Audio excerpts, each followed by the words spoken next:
ఏసే పరిష్కారము అనుదిన Bible study కార్యక్రమం ప్రేక్షకులందరికీ మన ప్రభువును ప్రియరక్షకుడు అయిన యేసుక్రీస్తు వారి అత్యున్నతమైన నామమున వందనాలు. ప్రభువునందు ప్రియ దేవుని బిడ్డలారా, నేటి దినము డాక్టర్ కారుపాటి శ్యాన్సాగర్ గారి ద్వారా బైబుల్ స్టడీలోని వాక్య ధ్యానమును యోబు గ్రంథము నుండి ధ్యానం చేసుకుందాము. మీరందరూ బైబుల్తోనూ నోట్బుక్తోనూ సిద్ధపడి ఉంటే గడచిన ఆదివారము మేము మీకు అందించిన క్విజ్ నెంబర్ 392లోని ప్రశ్నలు వాటి సమాధానాలు ముందుగా నేను చదువుతానండి. మీరు రాసిన సమాధానాలతో వాటిని సరిపోల్చుకోండి. క్విజ్ నెంబర్ 392 మొదటి ప్రశ్న. ప్రాకారమును చూచి నెహెమ్యా శత్రువులు ఏమి తెలుసుకొనిరి?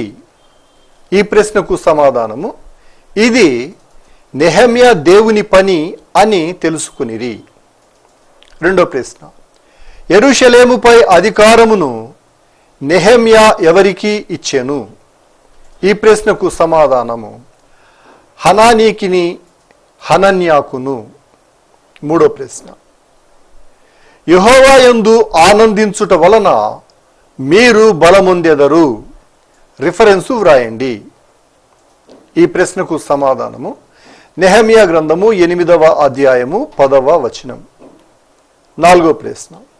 ఇజ్రాయేలీయులు తమ పాపములనే కాక ఎవరి పాపములను ఒప్పుకొనిరి? ఈ ప్రశ్నకు సమాధానము, వారి పితరుల పాపములను. ఆఖరి ప్రశ్న ఐదవది. మందిర సేవకు ఎవరినిచ్చుటకు ఇజ్రాయేలీయులు నిర్ణయించుకొనిరి?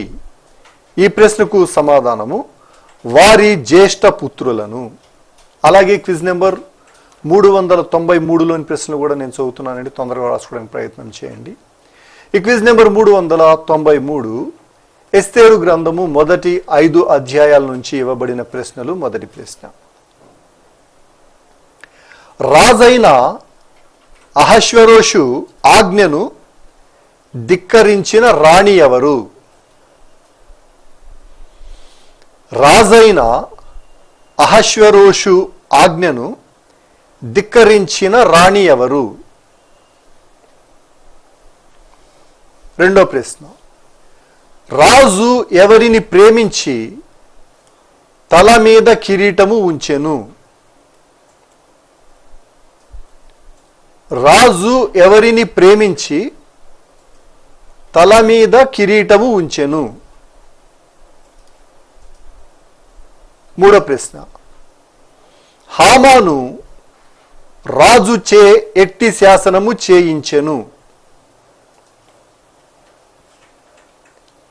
హామాను రాజు చే ఎట్టి శాసనము చేయించెను? నాలుగో ప్రశ్న. నీవు ఈ సమయమును బట్టియే రాజ్యమునకు వచ్చితివేమో. రిఫరెన్సు వ్రాయండి. నీవు ఈ సమయమును బట్టియే రాజ్యమునకు వచ్చితివేమో. రిఫరెన్సు వ్రాయండి. ఆఖరి ప్రశ్న ఐదో ప్రశ్న. హామాను మొర్దెకైను చంపుటకు ఏమి సిద్ధము చేసెను? హామాను మొర్దెకైను చంపుటకై ఏమి సిద్ధము చేసెను? ఈ 5 ప్రశ్నలకు సరైన సమాధానాలు రాసి వచ్చే శనివారంలోగా మా కార్యాలయానికి పంపించండి. మీ పేరు, అడ్రస్సు రాయటం మర్చిపోకండి. క్విజ్ రాసే ప్రేక్షకులు 3 విషయాలు జ్ఞాపకం ఉంచుకోవాలి. మీరు క్విజ్ రాసే పోస్ట్ కార్డు ముందు భాగంలో మీ ప్రార్థన మనవులు రాయాలి. వెనక భాగంలో ఖాళీ ప్రదేశంలో పైన క్విజ్ నెంబరు, క్రింద 5 ప్రశ్నలకు సమాధానాలు రాయాలి. అడ్రస్ విభాగంలో డాక్టర్ కారుపాటి శ్యాన్సాగర్ గారు, ఏసే పరిష్కారము, వేదరాజు సినిమా హాల్ వద్ద, పత్తేబాద, ఏలూరు అని వ్రాయటం మర్చిపోకండి. క్విజ్ నెంబర్ 392కు మాకు సమాధానాలు రాసినవారు ఏలూరు పత్తేబాద నుండి Y Sarojini, Pammi Hannamma, AR police lines నుంచి వి శిఖామణి, జి అనీషా, నాగన్నగూడెం నుండి తనగాల రమాదేవి, జుజ్జవరపు రాజమణి, వేగివాడ నుండి కంబం ప్రశాంతి, శాస్త్రీనగర్ కాలనీ నుండి కొడవలి మోహన్ రావు, పోతునూరు నుండి లింగాల పద్మిని, వెన్నవల్లివారిపేట నుండి బేతాళ దీవినమ్మ, భోగాపురం నుండి కనుమాల రత్నప్రసాద్. మీ అందరికీ ఏసే పరిష్కారం కార్యాలయం తరపున ధన్యవాదాలు తెలియచేసుకుంటూ ఉన్నామండి. మీరందరూ సిద్ధపడి ఉంటే డాక్టర్ కారుపాటి శ్యామసాగర్ గారు ప్రార్థన చేసి ఈ దినపు వాక్య పరిచర్య చేస్తారు. ప్రభువునందు ప్రియ దేవుని బిడ్డలారా, నేటి దినం ఆదివారం. క్విజ్ రాసిన వారిని ప్రభువు దీవించాలని ప్రార్థిస్తున్నాను. ఈ దినం ఎపిసోడ్కు సహకారం ఇచ్చిన కుటుంబం శాంతినగర్ వాస్తవ్యులు జి శామ్యూల్ నిర్మలా గార్ల జ్ఞాపకార్థం కె జాన్ సుధాకర్, జాయ్సీ దంపతులు సహకారాన్ని ఇస్తున్నారు. ఈ కుటుంబాన్ని ప్రభువు దీవించును గాక. ప్రార్థించుదాం. మమ్మల్ని మిక్కిలిగా ప్రేమిస్తున్న మా ప్రభు వందనాలు. మీ దాసులు జాన్ సుధాకర్ గారు, జాయ్సీ గారిని మీరు దీవించండి. ఏలూరు పట్టణంలో మీరు వారికి ఇచ్చినటువంటి ఉద్యోగమును బట్టి వందనాలు. ఆయన వారి ఈ స్థలములో ఉన్న కాలమును మీ కృపను వారికి దయచేసి నడిపించుము. బిడ్డల పక్షంగా మేలు చేయము, అవసరతలను తీర్చుము. క్విజ్ రాసిన వారిని ప్రత్యేకంగా ఆశీర్వదించండి. యేసే పరిష్కారం ద్వారా వాక్యం వింటున్న ప్రతి ఒక్కరూ యేసుక్రీస్తు వారే నిజమైన దేవుడని తెలుసుకోవటానికి సహాయం చేయండి. నేటి వాక్య ధ్యానం ద్వారా మాతో మాట్లాడము. యేసునామములో వేడుచున్నాము తండ్రి, ఆమేన్. ప్రభువునందు ప్రియ దేవుని బిడ్డలారా, దయచేసి మీ పరిశుద్ధ బైబిల్ గ్రంథాన్ని తెరవండి. యోబు గ్రంథము 12వ అధ్యాయము 11వ వచనము నుండి వాక్యాన్ని గమనించండి. యోబు గ్రంథము 12వ అధ్యాయము 11వ వచనము. నయమాతీయుడైన జోఫరు మాటలకు యోబు ఇస్తున్న ప్రత్యుత్తరం. ముగ్గురు స్నేహితులు సంభాషించారు. ముగ్గురు స్నేహితులు ఎలీఫజు, బిల్దదు, జోఫరు యోబుతో మాట్లాడారు. యోబు వారికి ఇస్తున్న జవాబు మనం ధ్యానం చేస్తున్నాం. 11వ వచనం. అంగిలి ఆహారమును రుచి చూచున్నట్లు చెవి మాటలను పరీక్షించదా? అంగిలి ఆహారమును రుచి చూచున్నట్లు. సాధారణంగా మనం నాలుక టేస్ట్ బడ్స్, రుచి తెలిసేది నాలుక వలన. అయితే ఈ నాలుక అంగిలిని తాకినప్పుడే రుచి తెలుస్తుంది.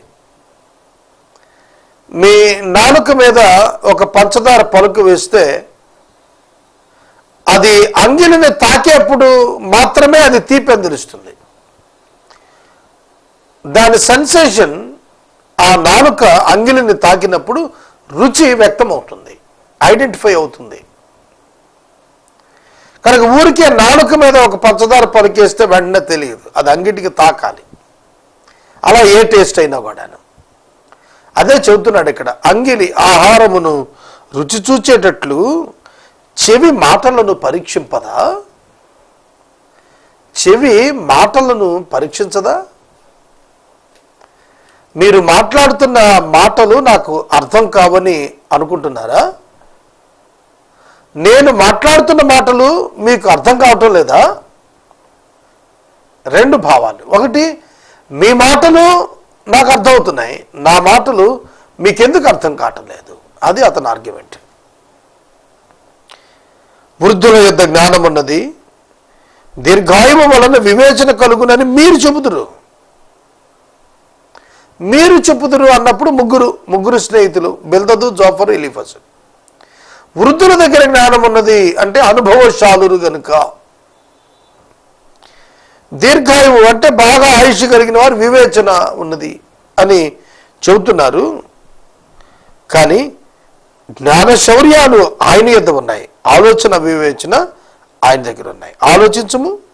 ఆయన పడగొట్టగా ఎవడు మరలా కట్టజాలరు, ఆయన పడగొట్టగా ఎవడును మరలా కట్టజాలరు. ఆయన పడగొట్టగా, సోదరుడా సోదరి, ఎరుకో గోడలు ఆయన పడగొట్టింపజేశాడు. మరలా ఎవరైనా కడితే చనిపోతారని చెప్పాడు, అలాగే చనిపోయారు. కనుక ఆయన పడగొట్టినది కట్టుట ఎవరికి సాధ్యం కాదు. ఆయన అనుమతించనిది చేసి బ్రతకగలిగిన వాడు ఎవడునూ లేడు అని అర్థం. ఆలోచించుము, ఆయన మనిషిని చెరలో మూసివేస్తే తెరుచుట ఎవరికి సాధ్యం కాదు, ఆయన విడుదల ఇస్తే బంధించటం కూడా సాధ్యం కాదు. చెరలోనికి యూదులు వెళ్ళాలని ఆయన నియమించాడు, వాళ్ళు వెళ్ళిపోయారు. పేతురు, పౌలు, యోసేపు వంటి వారు చెరలో ఉండకూడదు, వెలుపటికి రావాలని దేవుడు ఆజ్ఞాపించాడు, వాళ్ళు ఉంచలేకపోయారు. చెరలో పెట్టిన వాళ్ళు ఉంచలేకపోయారు. కనుక సావర్నిటీ ఆఫ్ గాడ్, సార్వభౌమిక అధికారమును గూర్చి అవగాహన యోబు కలిగి ఉన్నాడు దేవునిది. ఆలోచించమంటున్నాడు. అందుకే ఆలోచించము, ఆయన జన్మలను బిగబట్టగా అవి ఆరిపోతాయి, వాటిని ప్రవహింపచేయగా భూమిని ముంచేస్తాయి. చూడండి, అతివృష్టి అనావృష్టి అని, అతివృష్టి మాటలు అన్నమాట ఇవి. ఆయన భూమిని మూట కడితే అవి ఎందుకు ఆవిరైపోతాయి? ఆవిరి అవ్వకుండా చేయలేడు ఆయన. అలాగే ఆ వాటిని ప్రవహించినప్పుడు భూమిని ఎందుకు ముంచేస్తాయి? భూమికి ఉపయోగపడతాయని అనొచ్చు కదా. కాబట్టి దేవుని మీద అతనుకున్న ఆయాసం అతన్ని కొన్ని సందర్భాల్లో వ్యతిరేక మాటలు పంపిస్తుంది. ఆయన భూమిని తన నీటి చేత చదును చేస్తాడని 65వ సంకీర్తనలో పాజిటివ్గా మాట్లాడాడు దావీదు కీర్తనకారుడు. మరి యోబు ఎందుకు ముంచేస్తుంది అన్నాడు?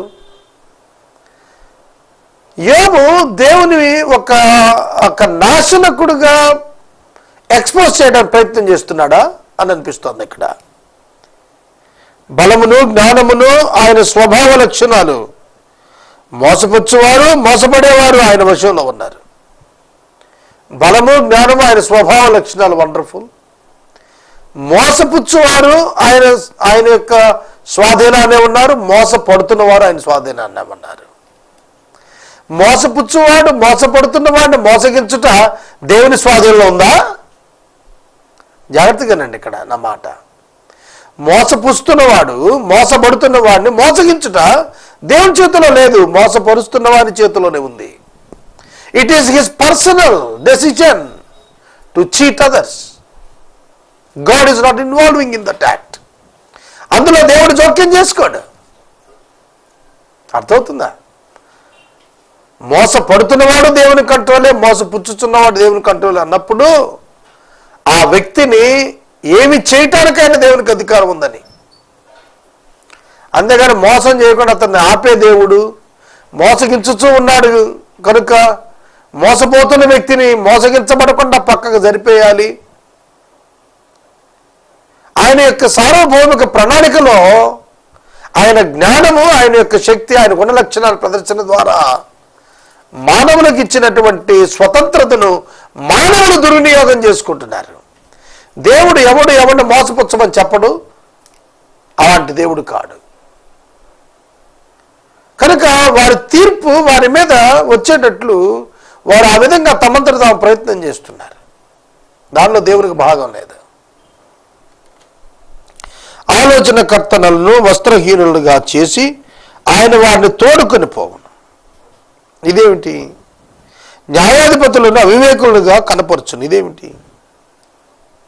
యోబు దేవుని గురించి పాజిటివ్గా మాట్లాడుతున్నాడా, నెగిటివ్గా మాట్లాడుతున్నాడా? ఇది మనం ఆలోచించాల్సింది. అంటే తనకు అవగాహన ఏదొస్తుంది మాట్లాడటమేనా? న్యాయకర్తలను న్యాయాధిపతులను అవివేకులుగా కనపరచును అన్నప్పుడు రెండు రకాలు.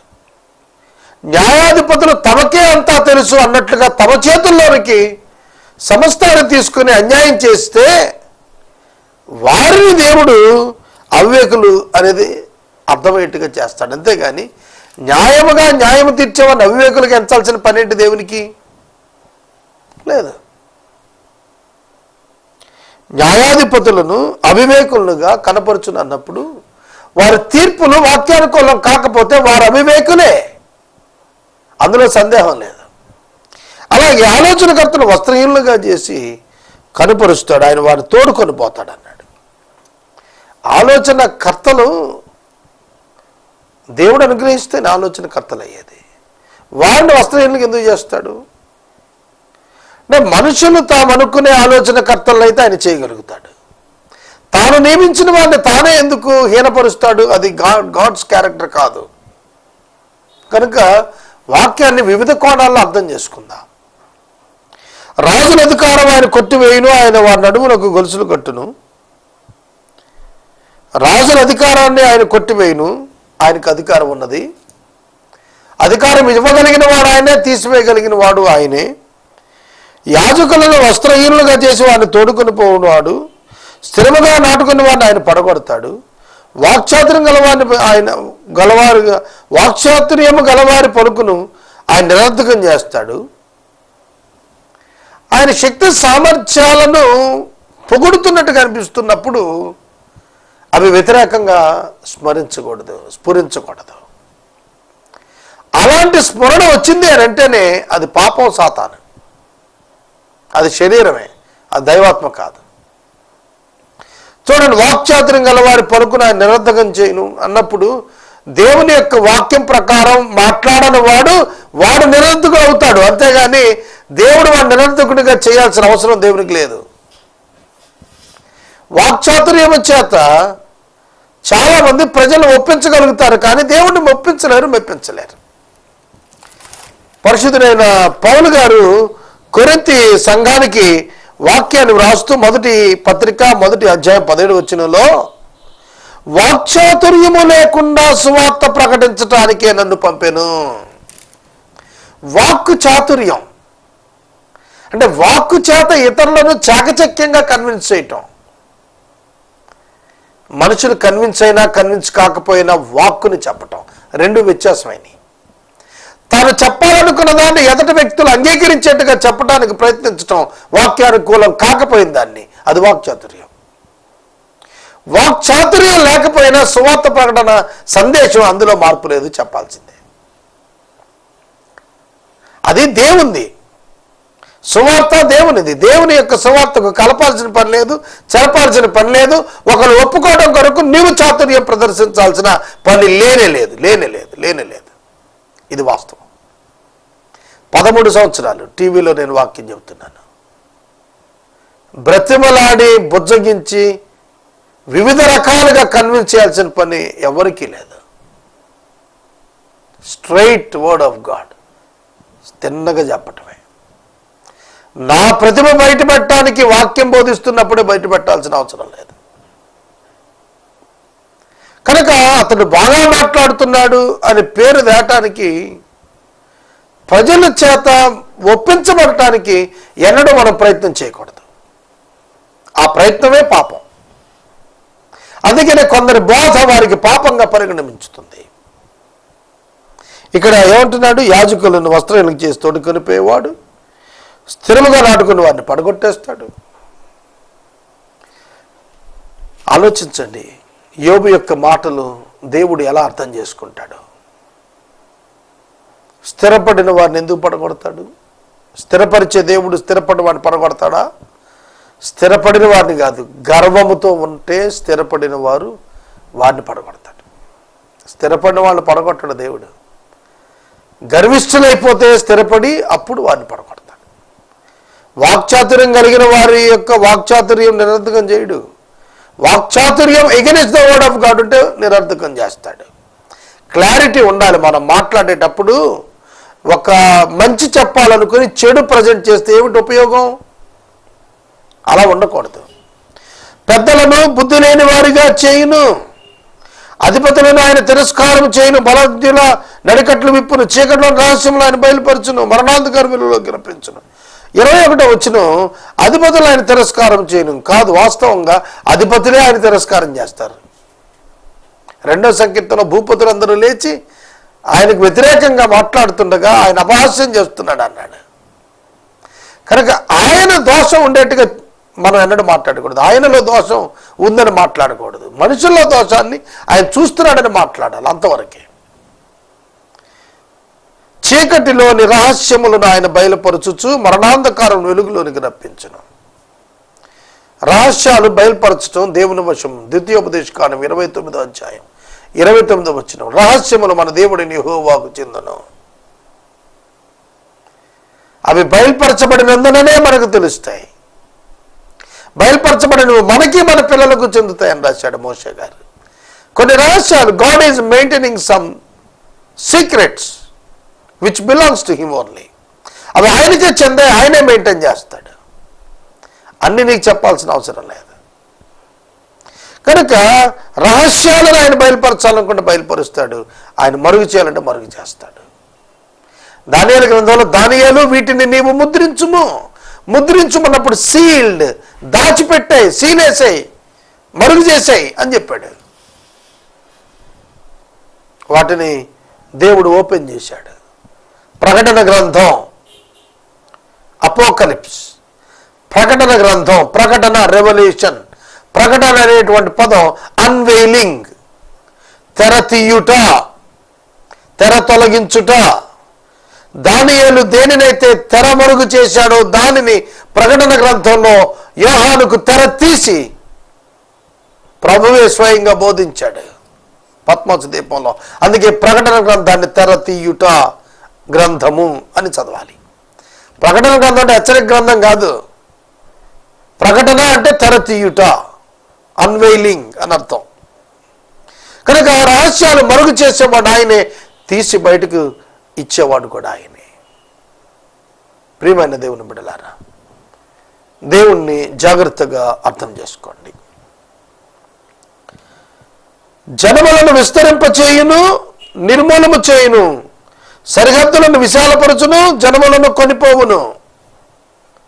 దేవుని సార్వభౌమిక అధికారాన్ని యోబు బాగానే అర్థం చేసుకున్నాడు.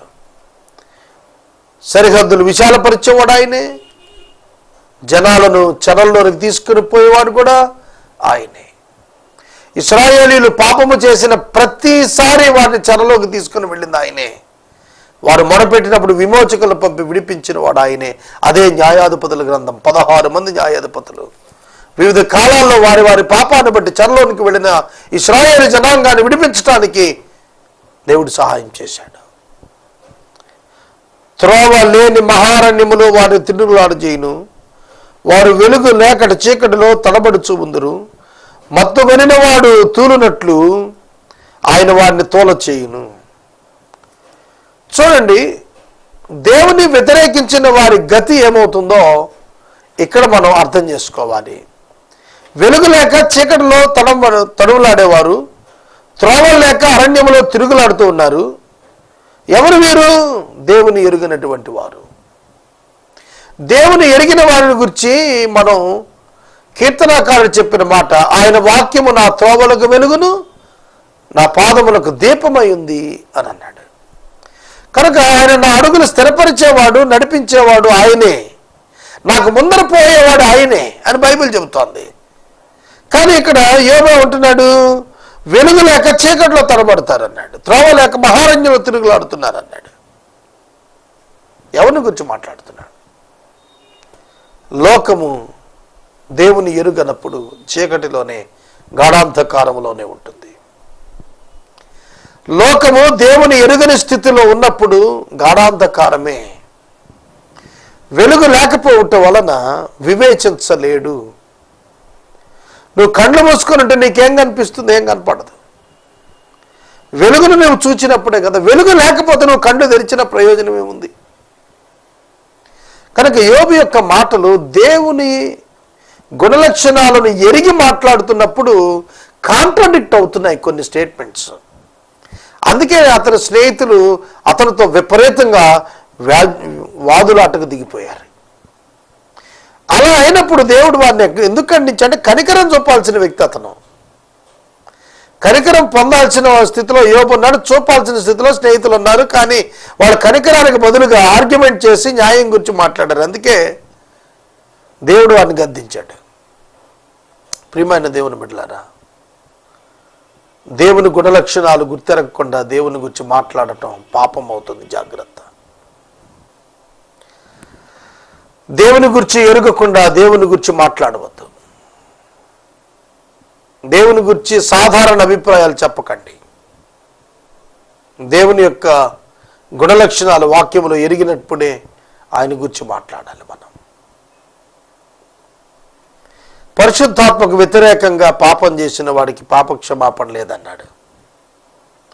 యేసుక్రీస్తు ప్రభువును దూషించిన వాడికైనా పాపక్షమాపణ ఉంది, కానీ వాక్యములకు కర్తగా పరిశుద్ధాత్మ దేవుడు, the breath of the God, దేవుని యొక్క శ్వాస అయిన దేవుని యొక్క వాక్కును అర్థం చేసుకున్నట్లుగా చేస్తాడు. దాన్నే తృణీకరిస్తే, ఆయన్నే తృణీకరిస్తే, పరిశుద్ధాత్మను తృణీకరిస్తే పాపక్షమాపణ ఎక్కడుంది?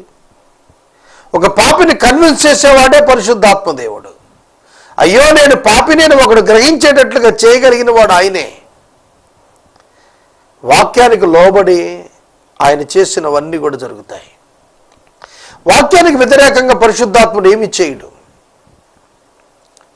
కనుక పరిశుద్ధాత్మ దేవుడు నిన్ను లోకముల నుంచి తీర్పును గురించి ఒప్పింపజేసినప్పుడు నీవు రక్షణార్థమైన మారు మనసును పొందుకోగలుగుతావు. ఈ రాత్రి నేను మనవి చేస్తున్నాను, యోబు బాధ ఆవేశాల్లో కొన్ని విషయాలు ఎరిగి కొన్ని విషయాలు ఎరుగక మాట్లాడాడు. అందుకనే యాకోబు తన పత్రికలో వ్రాశాడు, మీలో అనేకులు బోధకులు కాకుడి అని. అనేకులు బోధకులై బాధలు తెచ్చుకుంటున్నారు. నేను గత రాత్రి చెప్పాను అనుకుంటున్నాను, అనేక మంది తమ బోధన ద్వారా, వాక్చాతుర్యం ద్వారా తమకు తెలియని దైవ సంగతులను తెలిసినట్లుగా అవగాహన రాహిత్యంతో వారు ప్రదర్శించి మాట్లాడుతున్నారు. అందువలన సమాజంలో సంఘానికి బోధ ఏమిటి, సమాజానికి సువార్త ప్రకటనకు ఉన్న వ్యత్యాసం మరిచి మాట్లాడుతున్నాం మనం. ఆ సునిశ్చితమైన డివిజన్ తెలియని వాడు బోధకు పనికిరాడు. సువార్త ప్రకటన, వాక్యము బోధన. సువార్త ప్రీచింగ్, వాక్యము టీచింగ్. సంఘములో టీచింగ్, సంఘానికి వెలుపట ప్రీచింగ్. ఈ చిన్న వ్యత్యాసం చాలా గల్ఫ్, చాలా పెద్ద విఘాతాన్ని కల్పించేది. జాగ్రత్త. అవిశ్వాసులకు ఆశీర్వాదం గురించి చెబుతున్నారు, రక్షణ గురించి మాట్లాడండి. రక్షించబడిన వారికి బాధ్యతల గురించి నేర్పించండి. యోబు ఇక్కడ ఒక బోధకుడిగా మాట్లాడుతున్న అనేక లోపాలు అతని మాటల్లో బయటకు వస్తున్నాయి. ఈ రాత్రి వాక్యాన్ని నేను ఇక్కడ నిలుపుదల చేస్తున్నాను. తర్వాత అధ్యాయం 13వ అధ్యాయంలో యోబు యొక్క మాటలు ఇంకా కంటిన్యూ అవుతున్నాయి. వాటిని గురించి మనం చదువుకుందాం. మనము ఇంతవరకు డాక్టర్ కారుపాటి శ్యాన్సాగర్ గారి ద్వారా బైబిల్ స్టడీలోని వాక్య ధ్యానమును యోబు గ్రంథము నుండి ధ్యానం చేసుకున్నాం. ఈ కార్యక్రమం ద్వారా మీరు పొందుకునుచున్న ఆత్మీయ మేలులు ఒక ఉత్తరం ద్వారా మాకు తెలియచేయండి. మీ ప్రార్థనా మనవులు మాకు తెలియచేస్తే మీ కొరకు ప్రత్యేకంగా ప్రార్థిస్తాం.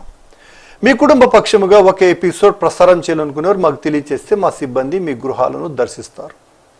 క్విజ్ నెంబర్ 393లోని ప్రశ్నలు మరోసారి చదువుతున్నానండి, తొందరగా వ్రాసుకోవడానికి ప్రయత్నం చేయండి. ఈ క్విజ్ నెంబర్ 393 ఎస్తేరు గ్రంథంలోని మొదటి 5 అధ్యాయాల ద్వారా ఇవ్వబడిన ప్రశ్నలు. మొదటి ప్రశ్న, రాజైన అహశ్వేరోషు ఆజ్ఞను ధిక్కరించిన రాణి ఎవరు?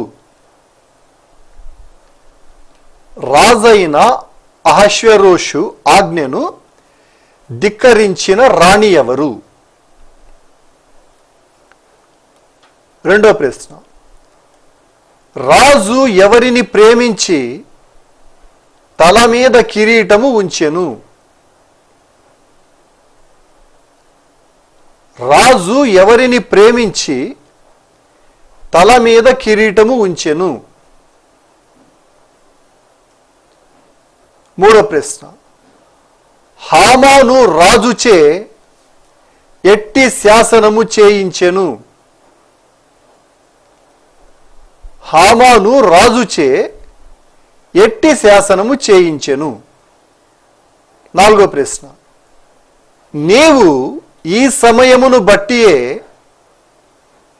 రాజ్యమునకు వచ్చితివేమో? రిఫరెన్సు వ్రాయండి. నీవు ఈ సమయమును బట్టియే రాజ్యమునకు వచ్చితివేమో? రిఫరెన్సు వ్రాయండి.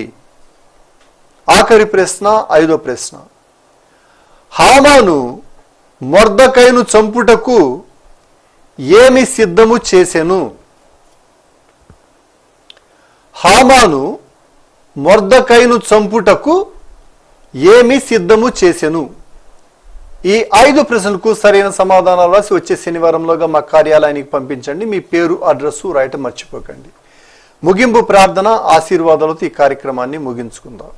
ప్రభువునందు ప్రియా దేవుని బిడ్డలారా, నేటి వాక్య ధ్యానానికి సహకారం ఇచ్చిన కుటుంబం శాంతినగర్ వాస్తవ్యులు కె జాన్ సుధాకర్ జాయ్సీ గారు సహకారాన్ని ఇస్తున్నారు. దేవుడి కుటుంబాన్ని దీవించును గాక. రేపటి నుండి మాసాంతం వరకు ఎపిసోడ్ సహకారులు లేరు. ప్రభువు అనుగ్రహించినట్లు ప్రార్థన చేద్దాం. మమ్మల్ని మిక్కిలిగా ప్రేమిస్తున్న మా తండ్రి, మీకు వందనాలు. ఈ రాత్రి వాక్యాన్ని ఇచ్చారు, కృతజ్ఞతలు. సుధాకర్ గారు, జాయ్సీ గారులను దీవించండి. ఎపిసోడ్ సహకారులు రేపటి నుండి మాసాంతం వరకు అనుదినం కావాలి. ప్రభు సహాయం చేయండి. ఘనత, మహిమ, ప్రభావాలు మీరు పొందమని యేసు ప్రభువు ద్వారా అడిగి వేడుకొనుచున్నాము తండ్రి. ఆమేన్. మన తండ్రి అయిన దేవుని ప్రేమ, కుమారుడైన యేసయ్య కృప, పరిశుద్ధాత్మని యొక్క అన్యోన్య సహవాసం మనకెల్లరకును సదా తోడై ఉండును గాక. ఆమేన్.